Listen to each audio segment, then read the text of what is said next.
है तमन्ना हमें तुम्हें दुल्हन बनाए, तेरे हाथों पे मेहंदी अपने नाम की सजाए, तेरी ले ले बनाए तेरे साथ। অলরেডি কিন্তু আহাদের মেহেন্দির অনুষ্ঠান চলতেছে আর এই ছবিগুলো আপলোড করেছে। সবাই তো এখন রীতিমতো বিশ্বাস করে নিয়েছে আহাদ সত্যি সত্যি বিয়ে করতে যাচ্ছে। আসলেই কিন্তু আহাদ বিয়ে করতে যাচ্ছে। আহাদকে বিয়ে করাচ্ছে তিশা শুধুমাত্র আখিকে দেখানোর জন্য। যেমন দীপার সাথে বিচ্ছেদ হওয়ার পর তিশা যেমন আখিকে বিয়ে দিয়ে নিয়ে আসছিল, তেমনি আখির সাথে বিচ্ছেদ হওয়ার পর আখিকে দেখানোর জন্য আবারও কিন্তু আহাদকে বিয়ে করাচ্ছে আর বুঝিয়ে দিবে সতীনের সাথে সংসার করা যায়। এখন কিন্তু নতুন বউকে সবার সামনে নিয়ে আসলো আর এই ছবিগুলোই কিন্তু তার প্রমাণ।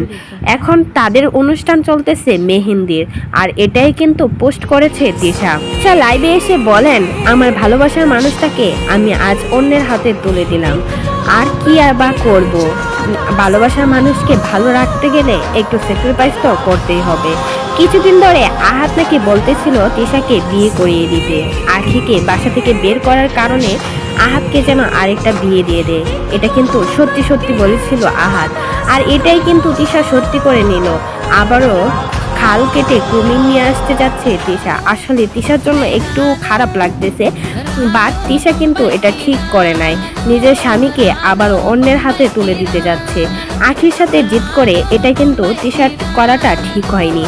যতই হোক নিজের স্বামীকে নিজের কাছে আঁকড়ে রাখা সব থেকে বেটার।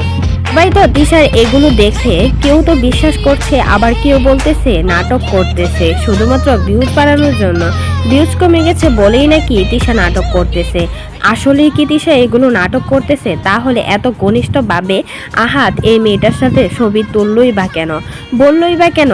আহাদ আর ওই মেয়েটার মেহেন্দি, আজকে মেহেন্দির অনুষ্ঠান, কালকে গায়ে হলুদ, পরের দিন বিয়ে, এমনটাই কিন্তু তিশা জানানের লাইভে এসে। আর তিশাও কিন্তু সেট ভিডিও ছাড়তেছে, তাতেই বোঝা যাচ্ছে আহাদকে যে আবারও বিয়ের পিড়িতে বসাতে যাচ্ছে তিশা। আখিকে দেখানোর জন্যই কিন্তু এসব করতেছে। তবে তিশা একদিন হয়তো বা বুঝতে পারবে নিজের ভুলটা বুঝতে পেরে নিজেই কিন্তু আফসোস করবে, কারণ নিজের স্বামীকে অন্যের হাতে তুলে দেওয়ার কষ্টটা যে কতটা। তিশা আখিকে প্রমাণ করানোর জন্যই কিন্তু এসব করতেছে। দীপাকে বলেছিল কি করে সতীন নিয়ে সংসার করতে হয় সেটা তোমাকে দেখিয়ে দিব, আর দীপাকে কিন্তু দেখিয়ে দিয়েছে আখির সাথে কিভাবে সতীন নিয়ে সংসার করা যায়।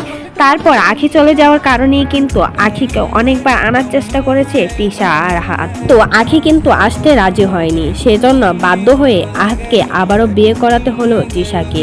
তিশা যেন নিজের পায়েই নিজেই আবার কোলালটা দিয়েছে। তা না হলে নিজের জামাইকে কি কেউ এভাবে বিয়ে করায়? আপনারাই বলুন তো। যতই টাকা পয়সার দরকার হোক না কেন, নিজের জামাইয়ের ভাগ অন্য কাউকে কোনো মেয়েরাই দিতে চায় না।